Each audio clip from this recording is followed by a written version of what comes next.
Bienvenidos a la sesión 3 del curso Triyana. Continuamos con el Paramitayana, el vehículo de los Bodhisattvas. En esta sesión nos enfocaremos más en su práctica. Veremos lo que es la motivación, la conducta, las enseñanzas cardinales y las prácticas principales. Entonces, vamos a empezar por la motivación base. Leemos en esta primera línea: la compasión universal impulsa al Bodhisattva a desenterarse de la liberación individual del Arhat y buscar la iluminación de todos los seres. Entonces empezamos haciendo una clara distinción entre las motivaciones de los dos vehículos que hemos visto hasta ahora, que es el Shravakayana, el vehículo o el camino del discípulo, el budismo clásico, la primera presentación del Dharma que hizo el Buda, y este vehículo que tiene al Bodhisattva como el ideal. Entonces el impulso es no solo buscar nuestra propia iluminación, sino una vez y por todas resolver el gran mal que afecta a todos los seres, ¿no?, por igual. Entonces, para comprender esto más a fondo, vamos a ver lo que es el bodhicitta, ¿no? El bodhicitta. Okay. Entonces pueden compartir después en la oficina. Sí, puede hacer más fotocopias. Sí, puedes abrir la ventana. Después Matías puede editar. Entonces vamos a hablar del bodhicitta. Bodhicitta, como veis aquí, literalmente quiere decir corazón o mente iluminado. Es la disposición divina que nos impulsa, la aspiración, como solemos usar en el budismo tibetano, la motivación base que debe inspirar todas nuestras acciones, todas nuestras meditaciones, todos nuestros días y, podemos decir, todas nuestras vidas. Aquí estamos hablando de una conducta mental, no tanto la conducta física, verbal que vimos en el camino de los discípulos, de los arhats, de los shravakas, sino más un enfoque mental inspirado por el amor. Y vemos aquí que hay dos, una que es bodhicitta absoluta y una bodhicitta relativa. Bodhicitta absoluta, por supuesto, es el estado absoluto de la realidad, ¿no? Cuando un gran practicante por decirlo así, se funde con la realidad absoluta. Su experiencia no dual, ¿no?, de esa realidad le llamamos el bodhicitta absoluto. Y es un gran salto. Una vez de percibir o experimentar esa gran verdad, de ahí en adelante ya no somos la misma persona. Ya dejamos de ser un ser mundano, cotidiano, nos convertimos en un ser noble, ¿no?, un ser iluminado. Entonces, para ayudarnos a entender lo que es la bodhicitta relativa, es bueno empezar con esta bodhicitta absoluta, ¿no? Entonces, cuando surgimos de ese estado absoluto, ¿no?, o sea, cuando salimos de esa absorción meditativa, ¿no?, y nos encontramos plasmados en un contexto relativo, rodeados de otros seres, la pregunta es cómo se manifiesta esa mente iluminada aquí y ahora en el mundo, ¿no? Entonces tenemos ya una pista, tiene que tener por lo menos el aroma no dual o absoluto, ¿no?, de la mente iluminada, queriendo decir que a la medida que podamos, en un contexto relativo, tiempo y espacio, tenemos que llegar a ese estado absoluto. Entonces aquí, cuando describimos el bodhicitta relativo, es una visión de la realidad que nos impulsa a trascender todas las limitaciones, tanto físicas como temporales. O sea, queremos que todos los seres logren ese estado de iluminación, ese estado de perfección. Entonces, bodhicitta relativa es la aspiración, la motivación. Muchas veces usamos la palabra disposición. O sea, es más que motivación, es más que la aspiración, es algo que toma poder sobre nosotros, ¿no? Es la brújula interna que también está acompañada de una visión de la realidad y el papel que desarrollamos en ese mundo, en esa realidad. Entonces, de ahí en adelante nos dedicamos a la iluminación de todos los seres. Esa es nuestra gran misión. Ese es el paso último. Y como vemos, tiene dos aspectos: la bodhicitta aspirante y la bodhicitta emprendedora. Y esto lo tenemos que ver, la palabra que usamos es un compromiso. O sea, es nuestro compromiso, no solo con todos los seres, nuestro compromiso con la verdad. Al descubrir de una manera íntima, una manera intuitiva, la verdad, ¿no?, y la paz y el gozo que eso conlleva, naturalmente queremos que también todos tengan la fortuna de lograr ese estado de felicidad absoluto. Por lo tanto, estamos motivados a lograrlo. Entonces, sabemos que la mejor manera de ayudar a otros es si nosotros mismos somos fuertes. Entonces, esta aspiración de llevar a todos a la iluminación siempre está acompañada de nuestro propio desarrollo, ¿no?, de nuestra propia iluminación. Y la bodhicitta aspirante se enfoca en el resultado, ¿no?, en lograr, comprometerse a lograr ese estado de iluminación para mejor servir a otros, para ser un recurso para que otros logren la iluminación. O sea, se enfoca en el resultado. Y la bodhicitta emprendedora se enfoca en las causas del resultado, en las causas de esa iluminación masiva, ¿no?, esa iluminación en donde todos los seres logran la bodhidad. Y por supuesto, eso quiere decir nos comprometemos con el camino. Nos comprometemos en empezar ya, de ahora en adelante, a hacer todo lo necesario para lograr ese estado de perfección. Entonces, al igual que si nosotros queremos hacer un viaje a las Islas Canarias, que acabo de regresar de las Islas Canarias, primero es el propósito, la meta de ir a las islas, ¿no? Esa es la primera fase, la bodhicitta aspirante. Y después nos comprometemos a empezar, manos a la obra, a preparar ese viaje, ¿no?, a comprar el billete, a hacer las maletas, reservar el tiempo. Entonces, un aspecto de ese compromiso es la meta final, y el otro aspecto es el compromiso a implementar, a hacer todo lo necesario para lograr esa meta. Entonces tenemos en el apartado número 3 una cita del Buda. Sabiduría sin compasión es cautiverio, y compasión sin sabiduría es cautiverio. No sé si cautiverio es óptimo aquí, quiere decir nos atrapa, ¿no? O sea, la sabiduría sin compasión, en vez de liberarnos, nos atrapa, nos reduce, nos estanca, nos encarcela. Y la compasión, a la vez, sin estar apoyada de la sabiduría trascendental, también nos encierra. Y vamos a ver el porqué de eso en las siguientes líneas. Primero tenemos un ejemplo muy presente, ¿no?, en el apartado A, los peligros del shamatha sin compasión. Shamatha, como sabemos, es la técnica, yo diría, básica de todos los caminos budistas, en donde tratamos de desarrollar un estado meditativo, lo que llamamos la calma mental, un estado de absorción meditativa.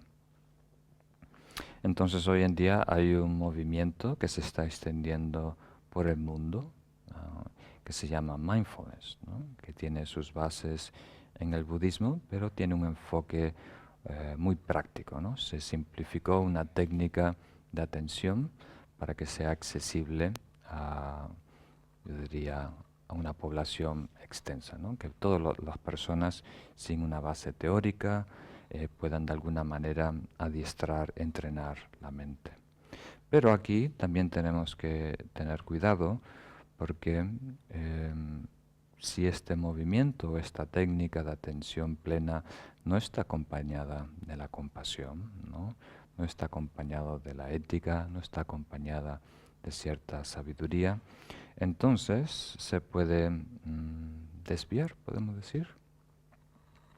Está empezando a ser empleada por grandes corporaciones y también por algunos ejércitos para entrenar, por ejemplo, a sus francotiradores, ¿no? Para ser más eficientes, para tener más concentración, para gestionar sus dudas y emociones, ¿no? Entonces hay cierta crítica, ¿no? De algunos sectores por este movimiento de mindfulness, porque de alguna manera se puede desvirtuar, ¿no? Se puede manipular por ciertos élites para controlar a las masas, ¿no? O sea, los ejecutivos de una corporación lo pueden manipular para apaciguar las personas, ¿no? Para tenerlas con menos emociones, menos rebeldes, menos, ¿cómo se dice? Ah, para que sea fácil de llevar. Y también en el ejército, como vemos, para entrenar a soldados o ejércitos, a mercenarios más eficientes. En el apartado número B vemos, la realización de la vacuidad puede ser un amanecer, un despertar o una tumba, queriendo decir que con vacuidad es un término para describir la verdad última, ¿no? Y que de alguna manera nos debe liberar de todos nuestros apegos conceptuales, pero a la vez, si no está reforzada por el amor y la compasión, también se puede desvirtuar. Podemos caer en el extremo del nihilismo. Podemos pasar de un materialismo, ¿no? De pensar que las cosas existen de una manera concreta, independiente, a pasar a un gran nada, que es un espacio oscuro y frío. Y algunos científicos caen, ¿no? Y algunos también intelectuales, especialmente de izquierda, caen, ¿no? En este extremo del nihilismo. Y es hasta peor esta idea filosófica del nihilismo, del gran nada, que no, nada existe, que nada es verdad, que el materialismo, ¿no? Entonces es más difícil de remediar. Por lo tanto, es muy importante que todo, como diríamos, discurso filosófico también sea acompañado del desarrollo del amor y la compasión, para que no se desvirtúe. El apartado número C nos dice la relación entre la compasión y el estado no dual o absoluto. Esto es importante, me gustaría que lo comprendan, porque cuando las tradiciones religiosas, porque el amor es parte de toda religión, ¿no? Especialmente cuando el budismo habla del desarrollo del amor y la compasión, no es simplemente para que seamos buenillos, ¿no? Para que las personas se porten bien y sean armoniosas, para que las comunidades espirituales funcionen, ¿no? Más efectivamente y no haya confrontaciones ni roces. Cuando hablamos del amor y la compasión, de la perspectiva budista, es porque es efectivo, porque lo necesitamos para el desarrollo espiritual, porque nos acerca a la verdad última, ¿no? Entonces, brevemente vamos a describir por lo menos 3 pasos, ¿no? La primera ventaja, ¿no? O el primer beneficio que podemos percibir del desarrollo del amor y la compasión de una manera consciente es, de alguna manera, trascender la disociación personal, ¿no? Y eso se ve hoy en día más que nunca. Estamos desconectados de nosotros mismos. Estamos desconectados de nuestros sufrimientos, dolores, penas y miedos. Estamos viviendo una película de nosotros mismos. Estamos aquí en la cabeza. Somos cada vez más conceptuales, ¿no? Y de alguna manera la sociedad moderna confirma eso una y otra vez. Entonces hay un psicólogo, me dijo Edgar, que explicó un aspecto de esta disociación que se llama evitación experiencial, ¿no? Que activamente estamos tratando de evitar los pensamientos, las tragedias, nuestros miedos, ¿no? Estamos intentando desconectarnos porque es incómodo escuchar los gritos internos y las penas internas. Entonces, cuando desarrollamos amor y compasión conscientemente, el budismo nos indica de empezar con nosotros, ¿no? Empezar a amarnos, empezar a tener compasión para nosotros, justo para eso, ¿no? Para por primera vez tener un contacto genuino con nosotros mismos. Y después tiene, el segundo paso, romper la barrera de la parcialidad o la discriminación. Ese hábito casi incontrolable que tenemos de separar a las personas entre los preferidos, los que me disgustan y los neutrales, o sea, los seres que no tienen nada que ver con nosotros. Entonces, todas las poblaciones, todas las relaciones, todas las personas y los seres, las mascotas también, los dividimos en estas tres categorías, ¿no? Entonces, se desarrolla el amor y la compasión conscientemente para romper esas barreras que hemos construido a través de la identificación, ¿no? Y conectarnos otra vez con todos los seres por igual, sin discriminación, sin preferencia. Ese es el segundo reto, es la segunda barrera, ¿no? Que nos ayuda a superar el amor y la compasión. Y después, tercero, podemos llamar la barrera espacial. O sea, después de vencer, ¿no?, esta discriminación y descubrir que todos los seres tienen el mismo valor, la misma importancia, después nos toca ser completamente inclusivos. El amor y la compasión, especialmente desde el punto de vista del Mahayana, tiene que ser necesariamente inclusivo, ¿no? En su uso cotidiano usamos mucho la palabra incondicional, incondicional, queriendo decir que amamos sin la expectativa de un premio personal, es una ventaja personal, ¿no? Desde el punto de vista Mahayana, eso ya se toma como asumido, que ya se comprende eso, y se le agrega que tiene que ser imparcial, sin distinguir entre personas, y también infinito.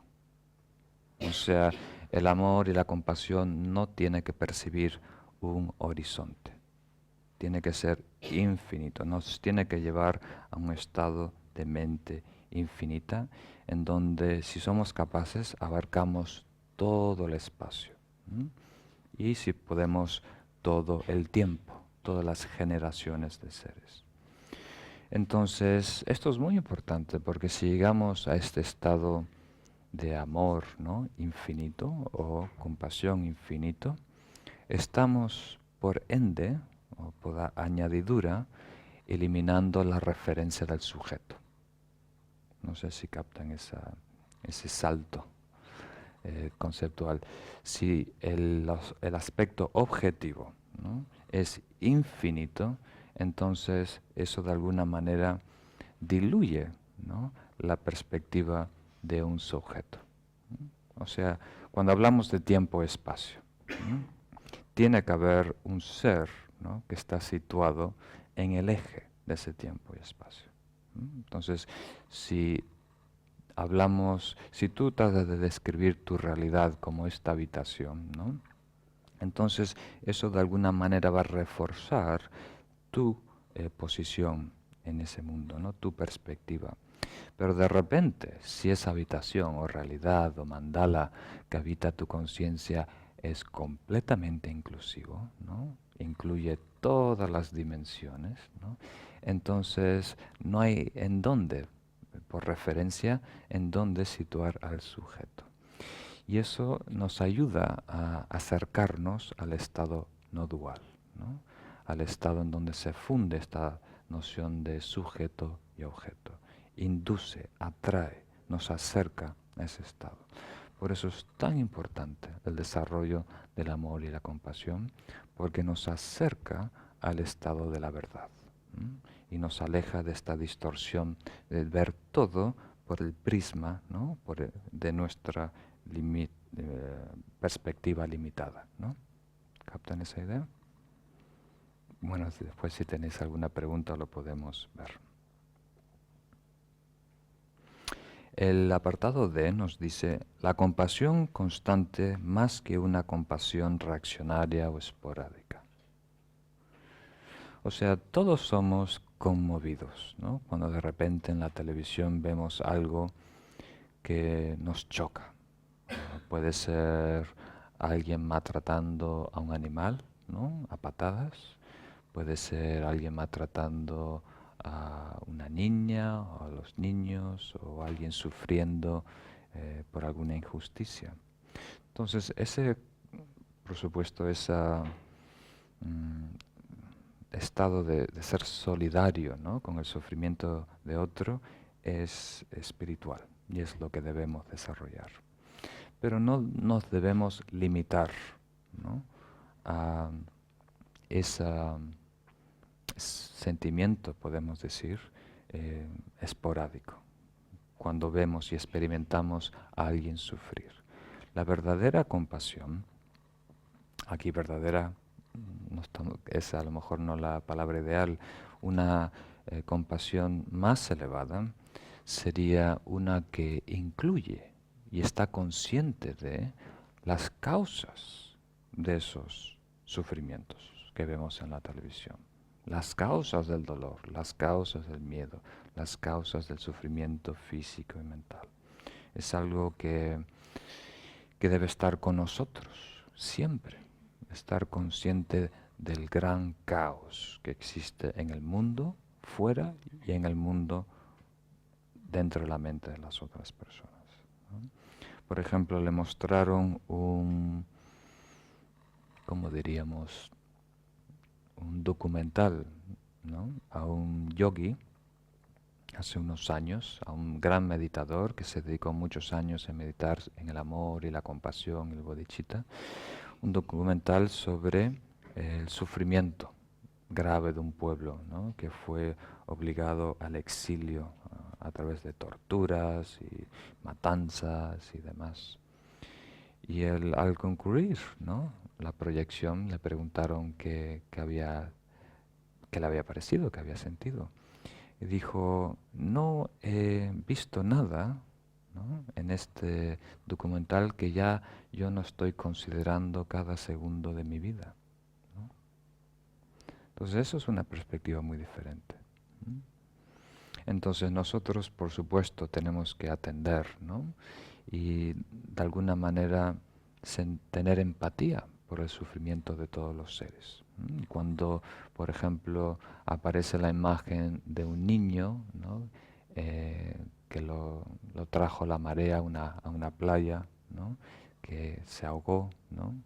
Y después estamos todos de alguna manera impulsados por atender las causas de los inmigrantes y las causas de los refugiados que se acercan a Europa. Antes de estar conmovidos por esa imagen, tenemos que también estar conscientes por las causas y condiciones, ¿no?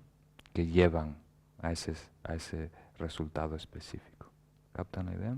Entonces, al igual que recitamos al inicio de cada sesión, la compasión es el deseo de liberar a todos los seres del sufrimiento y las causas del sufrimiento. Entonces, la compasión que tengamos, tenemos que elevarlo a incluir las causas. Las causas inmediatas son el karma negativo. Las causas, puede decir, indirectas son las aflicciones mentales. Si hay ira, si hay odio, en el mundo naturalmente va a haber acciones negativas, violentas, naturalmente va a haber sufrimiento. Y un paso más indirecto es egocentrismo. Si hay egocentrismo en el mundo y si hay la ignorancia del ego, va a haber aflicciones mentales de todo tipo, ¿no? Va a haber acciones negativas de todo tipo. Va a haber sufrimiento, ¿no? Medioambiental y personal, familiar, a todo nivel. Entonces tenemos que entender, ¿no?, la realidad y sus diferentes niveles. Muy bien. Ahora, si os parece, vamos a pasar a hablar de la conducta. Y como dijimos, se diferencia un poco a la conducta de Patimoksha, la conducta que se enfoca en la liberación de uno mismo. Aquí le puse conducta integral, porque en realidad la conducta del Bodhisattva abarca e incluye todos los aspectos de la vida, todos los aspectos del ser. El primer aspecto ya lo conocemos, descartar las faltas. Ese es el enfoque principal del camino del Shravakayana, ¿no?, del camino del discípulo, que vimos en la primera sesión. O sea, aquí también el Bodhisattva o el Paramitayana incluye todas esas conductas y disciplinas del Shravakayana, ¿no? Una lista de no debas comportarme mal. El enfoque aquí principal es no querer hacer daño ni a uno mismo, especialmente a los demás. Y la conducta del Bodhisattva incluye dos aspectos más. El segundo es adoptar virtudes. No solo nos enfocamos a descartar nuestros defectos y no actuar de una manera que sea perjudicial, que pueda dañar a otros seres, sino también nos interesamos por desarrollar conscientemente, a propósito, virtud, ¿no?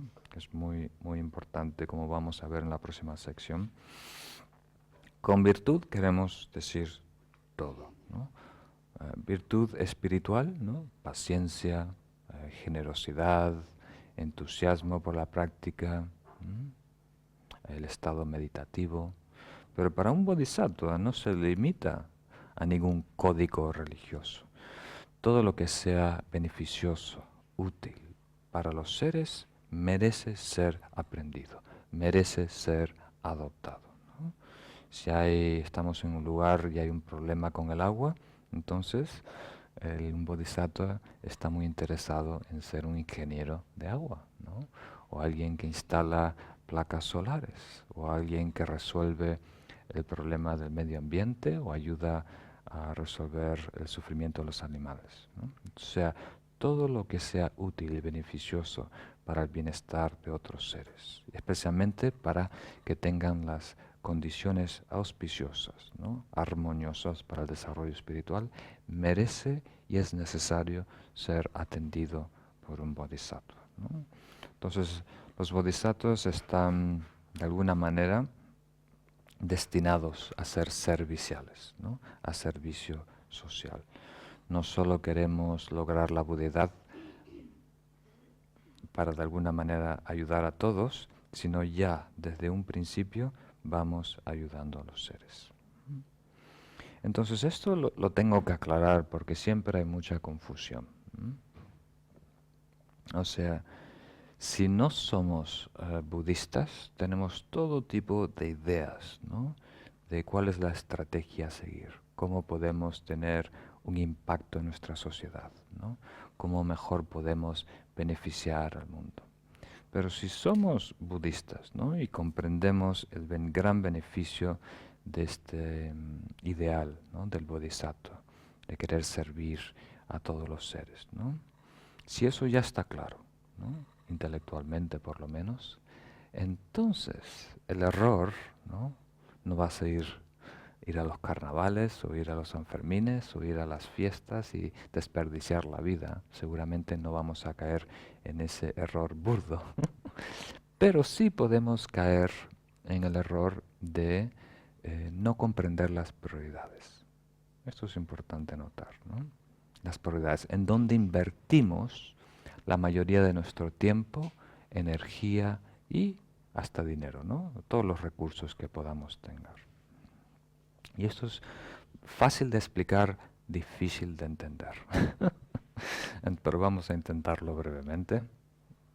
Entonces, el mapa que vimos anteriormente, ¿no?, de estos 5 niveles, lo más manifestado, obvio, inmediato que tenemos que atender es el sufrimiento físico, mental, psicológico. Eso es producido por acciones negativas o karma negativa, que a la vez viene de estados aflictivos, ¿no? Como ira, deseo, adicción y demás, que a la vez viene del egocentrismo, la exagerada preocupación por nuestro bienestar, que a la vez viene de creer que somos un ser independiente eternos, ¿no? La ignorancia del ego. Entonces hay estos 5 niveles de problemas, que no son de alguna manera diferentes opciones o 5 problemas, es una relación causal, ¿no? Uno causa al siguiente, uno causa el siguiente. Entonces, esto realmente se debería representar como una esfera, como una cebolla. La capa exterior es el sufrimiento, la capa interior es las acciones negativas, la interior es los estados de aflicción, la interior es el egocentrismo y el centro es el ego aferramiento, podemos decir, o la idea conceptual de quiénes somos. ¿Captan esa idea? Entonces, una vez que tenemos eso claro, ¿no? El bodhisattva tiene necesariamente que atender los 5 niveles de problemas.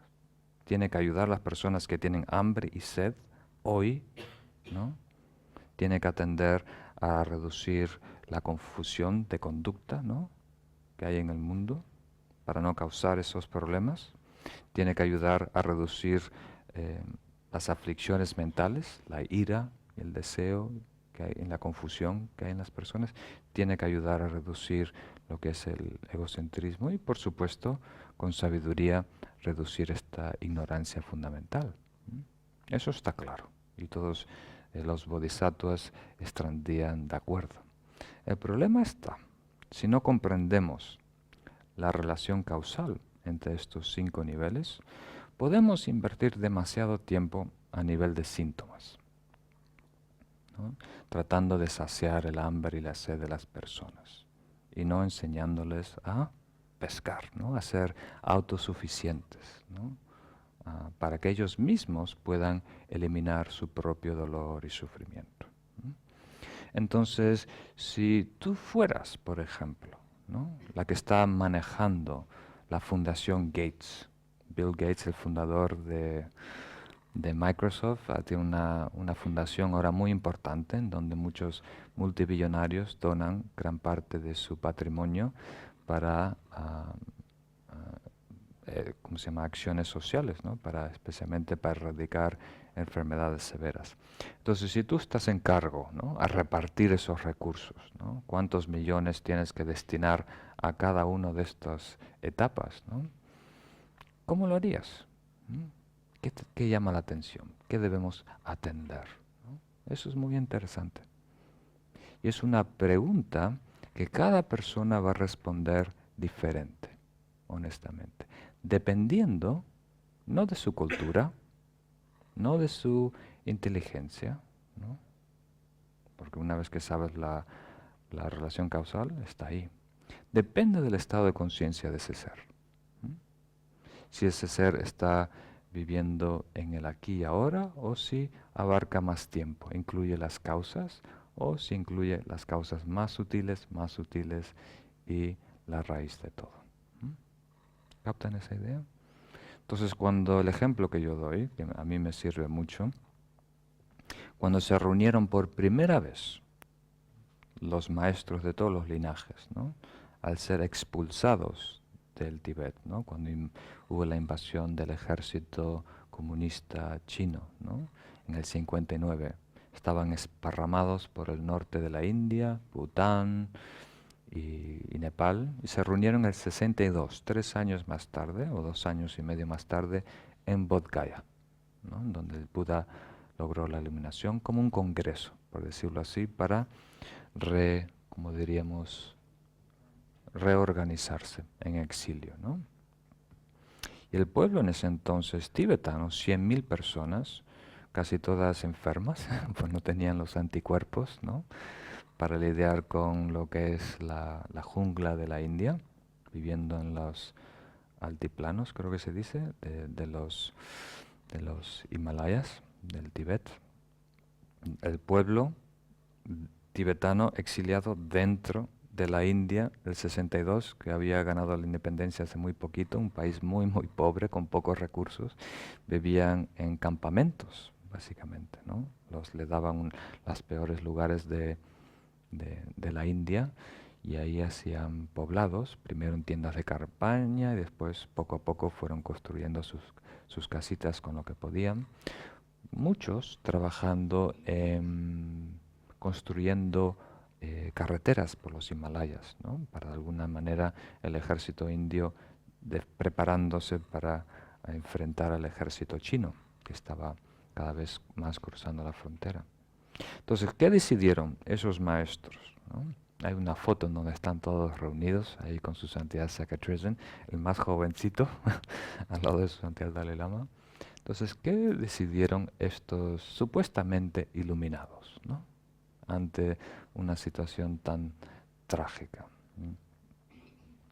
Con los pocos recursos que tenían, decidieron crear una universidad espiritual, ¿no? Muy interesante. No decidieron una campaña para dar de comida a los pobres o medicina. No decidieron, ¿cómo se diría? Entrenamiento de trabajo, ¿no? Para que todos encuentren un oficio, ¿no? Buscaron las enseñanzas espirituales, una universidad espiritual que incluya las enseñanzas de las 4 tradiciones. Entonces, de la perspectiva, ¿no?, del ejército chino comunista, cuando sus espías escucharon esta noticia, yo estoy casi seguro que te lo dije, que a ellos no le importa el pueblo. Mira, ahora apenas llegaron y ya quieren construir otro monasterio, ¿no? Sin atender las necesidades del pueblo.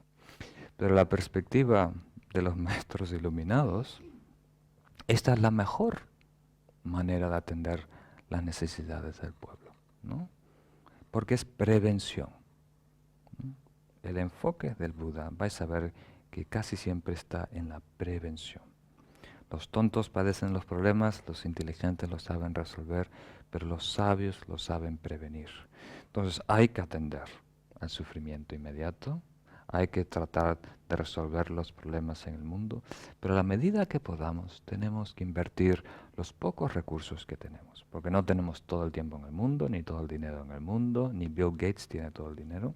Entonces hay que elegir, y en vez de enfocarnos tanto en los síntomas, ¿no?, que es casi siempre una respuesta sentimental, ¿no?, emplear nuestra sabiduría y buscar cuál es la verdadera causa de los problemas y atender esa causa. ¿Captan esa idea? Para nosotros, ¿no?, atender esa causa, y para nuestros seres queridos y el mundo en general, ¿no? Entonces este es mi intento. Nunca logro convencer a una persona, pero entonces es algo que tenemos que contemplar. Aquí el número 3, o sea, el tercer aspecto de la conducta de un bodhisattva es eso, trabajar directamente en el bien de todos los seres. Ser útil, ser beneficioso y siempre tener esta inquietud diaria de hacer algo por alguien, ¿no? Entonces tenemos esta práctica de los 4 danas o de las 4 generosidades. Dar recursos materiales como comida, medicina, dinero, dar amor, alegría, dar protección y dar sabiduría. Entonces tenemos que tener esta inquietud, ¿no?, de no acostarnos a dormir un día sin haber hecho algo por alguien, sin haber dado algo, ¿no?, de nuestro tiempo o algo que nos sobra a nosotros que pueda ser útil a los demás, ¿no? Yo me acuerdo cuando, antes de ser monje, cuando tenía mi apartamento en Estados Unidos, tenía una mesa justo en la puerta para salir de casa, donde siempre ponía las cosas que no usaba, ¿no?, que siempre me regalaban cosas y no tenía ningún uso. Entonces antes de salir pensaba, ¿a quién voy a ver hoy? Y miraba la mesa para ver si puedo llevar algo, ¿no?